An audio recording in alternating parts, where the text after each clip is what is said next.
Sor Kapatisi TV Kabul Kamashin kabalas nakarpang kabak Scam Kamsted Kamklan Bat Baduna Bam Umpnia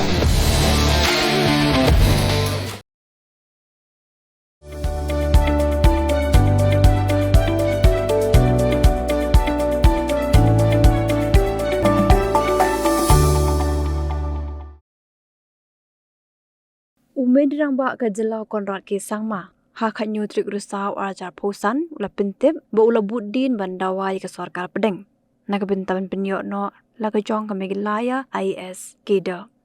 ya kani ula pen pah bakran ga jingalang ka bajulong sisin chisnam Jong ka Meghalaya Civil Service Officers Association kablong State Convention Center Shillong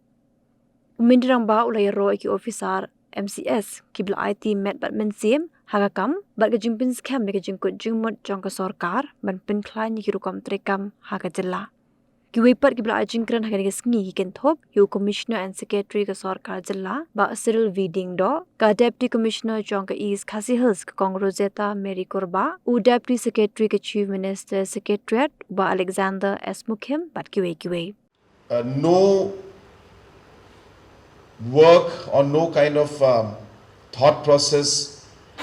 and no action is meaningful without realizing this inside and telling yourself that that is what you're here for. So I think as a team we need to keep that goal in mind, and I can't stop in fact reiterating and stressing on this very, very important objective.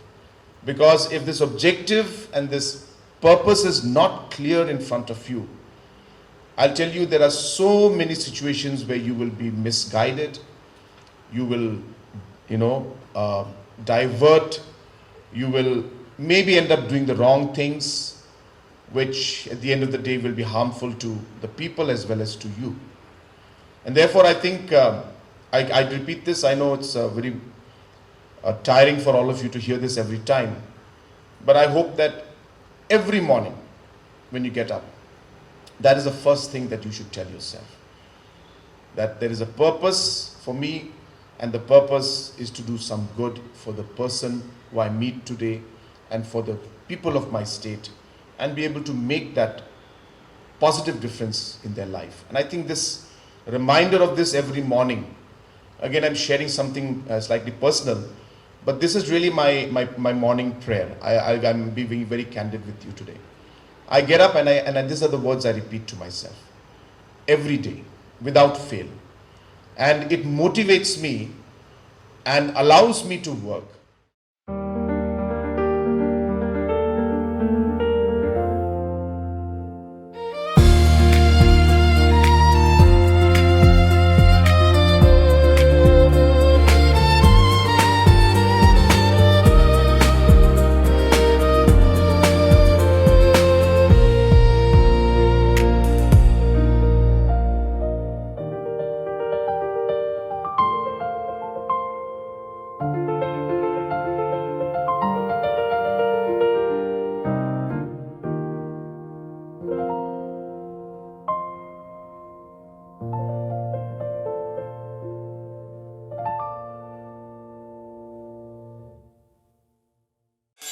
Real squad, ya các tiên là Jong pin đâm cam, ya cả ba căn kiêu các tiên khasi,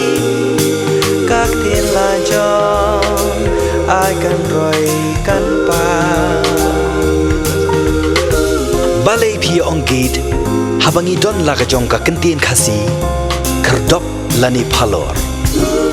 beli lani khang ya katuka phalor ni juya ong. Saka weipan kakten khasi kam juong ban ya kiw yau up hinrengi kiw yau thep to da yakan mau kendet ho lapan mi da kapate CTV na kabenta ka jingmentoi upat ba